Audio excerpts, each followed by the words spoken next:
కలియుగ దైవం శ్రీ వెంకటేశ్వర స్వామి. ఆయన నామాలు అనేకం.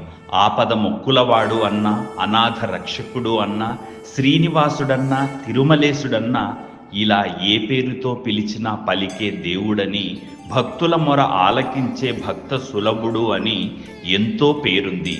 అందుకే ఆ ఏడుకొండల వాడిని దర్శించుకోవడానికి భక్తులు తండోపతండాలుగా తిరుమలకు తరలి వెళ్తుంటారు. తిరుమలగిరి మొత్తం భక్తుల గోవిందా గోవిందా అనే నామస్మరణతో మారుమ్రోగిపోతుంటుంది. అలాంటి కొండంత దేవుడికి నిరంతరం ఎన్నో రకాల పూజలు, సేవలు జరుగుతూనే ఉంటాయి. ఎన్ని జన్మల పుణ్యమో నీకిన్ని సేవలు చేయగా.